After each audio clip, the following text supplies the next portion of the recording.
O entrevistado no programa de hoje é o desembargador João Henrique Blasi, presidente do Tribunal de Justiça de Santa Catarina, que nos recebeu em seu gabinete para falar sobre os principais eixos da sua gestão no comando do Judiciário catarinense. Em primeiro lugar, Raimundo, registrar a satisfação de reencontrá-lo aqui, agora, na circunstância em que nos encontramos. Para mim é motivo de muita alegria e de muita satisfação. Desembargador, o senhor definiu 4 eixos para nortear a sua gestão no comando do TJ Santa Catarina. Dimensão humana, antes e acima de tudo, perspectiva institucional, fator tecnológico e relações interinstitucionais. Começando com a dimensão humana, quais os aspectos que melhor caracterizam essa bandeira que o senhor hasteia? Foi com muita honra que eu fui guindado pela confiança dos meus pares à condição de presidente do Tribunal de Justiça de Santa Catarina. E tive a oportunidade de enfatizar com muita clareza de que a nossa percepção é de que justiça é um gênero de primeira necessidade, como são a saúde, a educação e a segurança. E nesse contexto, avulta em primeiro lugar a dimensão humana, porque é através do homem magistrado, do homem servidor, que nós vamos alcançar o homem jurisdicionado, objeto da nossa atuação. E nesse sentido, faço absoluta questão de deixar consignado já ao início dessa nossa entrevista o meu reconhecimento ao trabalho dos magistrados e das magistradas de Santa Catarina, dos servidores e das servidoras do Poder Judiciário do nosso Estado, que conseguiram, mesmo com todas as dificuldades que nós adversamos nessa pandemia inimaginável, ainda assim alcançaram índices superlativos de produtividade naquilo que é fundamental que devemos fazer, que é fazer justiça. E fazer justiça é dar a cada um aquilo que é seu. Portanto, o primeiro eixo, o principal eixo da nossa gestão é a dimensão humana. Reconhecer o ser humano, valorizá-lo, prestigiá-lo e, por intermédio da sua inteligência, fazer valer a nossa missão institucional, que, repito, é, antes e acima de tudo, de prestar a justiça. Comentei com o desembargador sobre o fenômeno da judicialização, crescente em nossa sociedade e que tem gerado uma quantidade tão grande de processos que acaba comprometendo a produtividade do judiciário. Somente no âmbito do TJ Santa Catarina, ingressam mais de 100 mil processos por mês, fora o acervo. Agora pergunto, há estrutura adequada para dar vazão a essa demanda? Veja o que ele falou a respeito. Para que você tenha uma ideia, no âmbito da Federação Brasileira, a unidade onde mais se demanda, em primeiro lugar, é o Distrito Federal. Segundo, o Rio Grande do Sul e terceiro, Santa Catarina. Evidentemente que eu estou falando em termos relativos, né? Porque não se pode comparar com o tamanho de São Paulo, por exemplo. Mas, proporcionalmente, Santa Catarina é o terceiro estado da federação em que mais se demanda. E hoje, isso que você mencionou com muita propriedade, o fenômeno da judicialização, é algo cada vez mais presente. Hoje não existe questão política, econômica, religiosa, ética, moral, enfim, de qualquer matiz que não venha a ser submetido ao controle judicial. Ou seja, o judiciário está sendo chamado para dirimir, para decidir questões as mais variadas, o que caracteriza o fenômeno da judicialização. E a judicialização traz consigo 2 grandes problemas. O primeiro problema, e o maior, é um problema quantitativo. De ter uma estrutura adequada para fazer face a esse crescente número de ações que ingressam todos os dias, o dia todo, no Poder Judiciário. Um problema, então, não só de demanda, como também da acumulação da demanda que gera um acervo excessivo. Esse é o maior problema que nós temos, que é o problema quantitativo. E temos também um segundo problema aliado ao primeiro, que é o problema qualitativo. Porque a parte entra com o processo, evidentemente, e muitas vezes aquele processo é o bem da vida daquela pessoa que está em juízo, mas o magistrado que vai se ocupar daquele caso tem outros tantos casos. E mais, para que haja qualidade na prestação do serviço jurisdicional, e qualidade o que é? Significa examinar a petição que foi apresentada, examiná-la à luz da doutrina, examiná-la à luz da jurisprudência e firmar uma convicção e, mais do que isso, transportar isso tudo para o papel, fundamentar a sua decisão. Esse é o segundo desafio da judicialização, que é o desafio qualitativo. Somados um e outro, podemos invocar a velha máxima de Rui Barbosa, de que justiça tardia não é justiça, senão injustiça qualificada e manifesta. Então há que se buscar uma resposta rápida. Aliás, a Constituição consigna lá que o princípio da razoável duração do processo. E o que é razoável duração do processo? Que o processo seja resolvido a tempo de que aquela questão encontre um resultado útil. De nada adianta, por exemplo, alguém demandar o Poder Judiciário pleiteando, por exemplo, um medicamento que é fundamental e não receber aquele medicamento a tempo de resolver o seu problema de saúde. Então, essa é uma prestação inútil, né? Então, justiça, ela tem que ser ágil, mas ela não pode ser ágil ao ponto de não se preocupar com a questão da fundamentação da decisão, que é fundamental, inclusive, como um dos seus requisitos de validade. E esse eixo do fator tecnológico não ajudaria nesse processo de rapidez nas decisões? Com certeza. A tecnologia, sobretudo a inteligência artificial, é algo que veio para ficar, que vai modificar e está modificando para melhor a atuação do Poder Judiciário em termos de eficiência, eficácia e efetividade. Mas a inteligência artificial, ela não serve para substituir a atuação humana.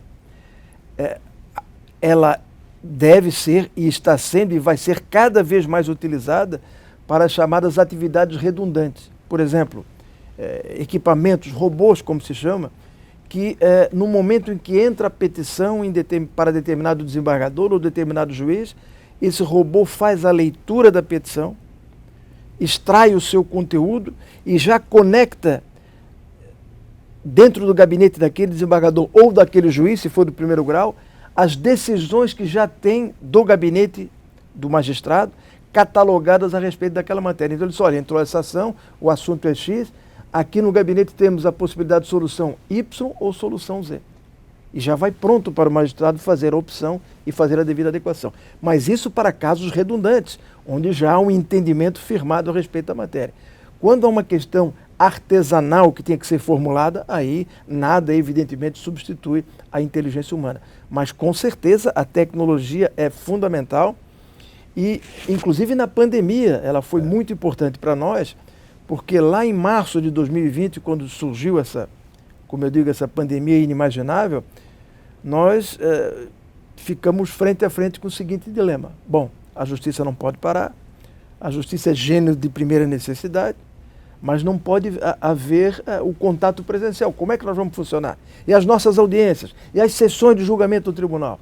Então, rapidamente, nós nos estruturamos do ponto de vista tecnológico para que as audiências nos juízos pudessem continuar a ser feitas telepresencialmente, para que as sessões semanais aqui no tribunal começassem a ser feitas também telepresencialmente, e conseguimos fazer, e por isso, como eu disse ao início, nós conseguimos ter índices superlativos de produtividade, graças ao empenho, à dedicação e à competência dos nossos magistrados e servidores, mas graças também ao investimento tecnológico que foi feito nesse período. E as nossas comarcas estão todas digitalizadas? Todas as comarcas hoje têm condições e estão fazendo as audiências e atos processuais pela via telepresencial, e nós estamos praticamente chegando a 100% da digitalização dos processos. Os processos que antigamente eram físicos, os processos viajavam, entravam com recurso lá em Chapecó, o processo tinha que vir fisicamente de Chapecó para Florianópolis. Hoje não, hoje a realidade é diferente. Pode-se hoje julgar, decidir e peticionar de qualquer lugar para qualquer lugar, e isso é um grande avanço, e nós estamos agora terminando a digitalização. Pode-se dizer que dentro de, no máximo 60 dias, nós teremos 100% dos processos no primeiro e no segundo graus de jurisdição digitalizados. Então, Santa Catarina entra na era da Justiça 4.0, como preconiza o Isso, CNJ. já estamos em várias comarcas onde já eu tenho 100%, nós já estamos na era da Justiça 4.0 preconizada pelo CNJ. Perspectiva institucional é outro eixo da sua gestão. Queria que o senhor falasse a respeito desse eixo que vai nortear suas ações. A perspectiva institucional ela está muito vinculada, muito imbricada com a dimensão humana. Ou seja, valorizar o maior ativo que nós temos, que é o ativo humano, né, das pessoas, e através dela potencializar a atuação do Poder Judiciário. Torná-lo institucionalmente ainda mais forte do que é o Poder Judiciário de Santa Catarina, muito bem reconhecido e muito bem avaliado no concerto nacional. Relações interinstitucionais é outro eixo da sua gestão. Nós vivemos, nesse momento em Santa Catarina, e já de algum tempo, uma situação de harmonia entre os poderes. Isso é muito importante. Aliás, é um preceito, é um dogma constitucional, a independência, mas também a harmonia entre os poderes. Cada qual cumprindo o seu papel dentro daquele sistema de freios e contrapesos em que há um controle recíproco entre os três poderes do Estado, legislativo, executivo e judiciário. E então o que nós estamos prezando é a manutenção dessa independência, claro, mas também dessa harmonia, no sentido de continuarmos a manter um relacionamento de altíssimo nível com a Assembleia Legislativa, e no meu caso ainda facilitado pelo fato de eu ter tido a felicidade de, por 4 mandatos, graças à boa vontade da população catarinense, ter servido aqui ao lado na Assembleia Legislativa, e de igual modo também com o Poder Executivo, com o governador, com quem temos o melhor nível de relacionamento. Inclusive, dias atrás, participamos de uma audiência na Casa da Agronômica com o governador, alguns magistrados e dentro do nosso programa, que é o mais importante programa social que nós temos, que se chama Lar Legal, que se trata da regularização fundiária, trocando em miúdos um usucapião simplificado, já funciona há 20 anos, que dá dignidade e dá cidadania às pessoas através da entrega de um título de propriedade, de um bem, de um imóvel que já pertenceu, quem sabe, ao bisavô, ao avô, ao pai e ao filho, mas que nenhum deles tinha legalmente aquele imóvel, aquele lar, aquela casa para chamar de sua.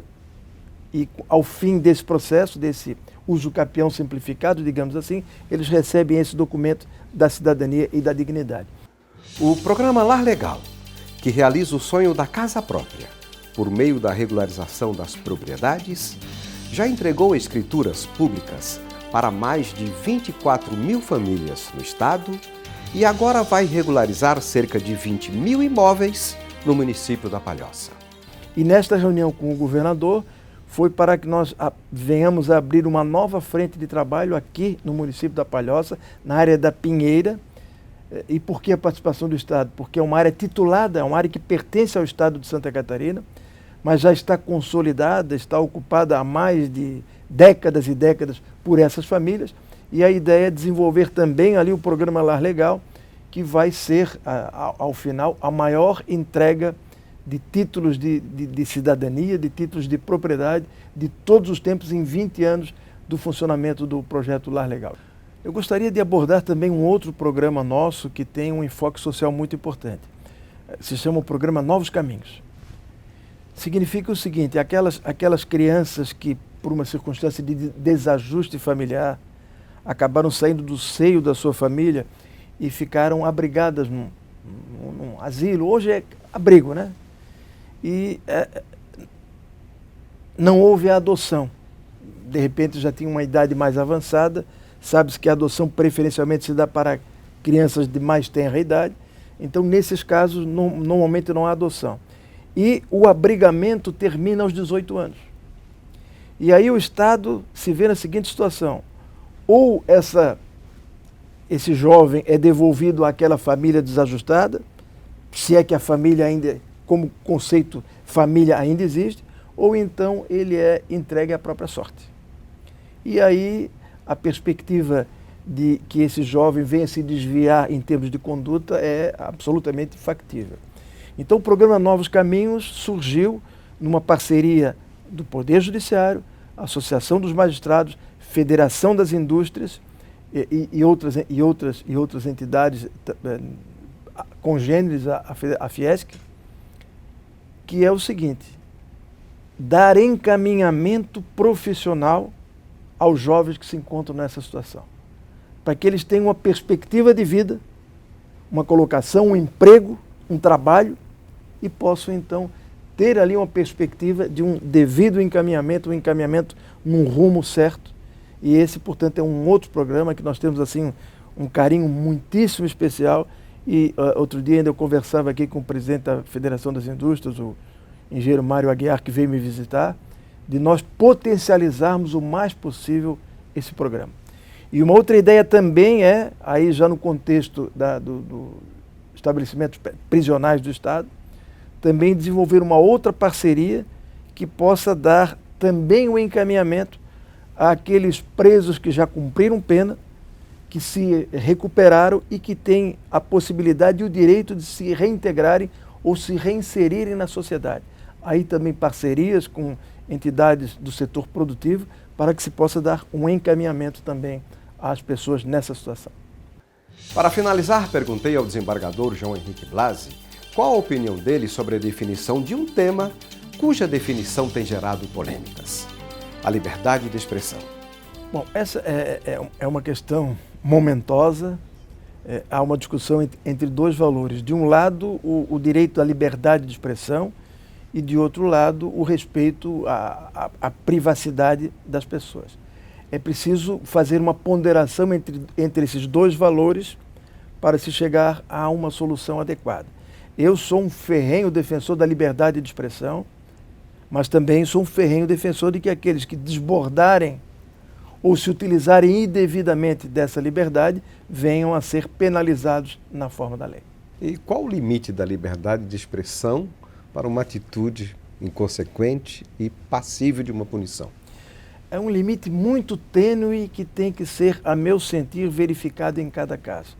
Assegura-se a liberdade, mas consumado o fato, praticado o ato, vai se examinar e, a partir daí, se chegar à conclusão de que houve realmente um desbordamento do direito de liberdade, aí há que haver a contrapartida, que é a aplicação da sanção correspondente. Desembargador, sucesso na sua gestão no comando do TJ Santa Catarina e obrigado pela gentileza da entrevista. Eu que agradeço a oportunidade e por aqui sempre à disposição.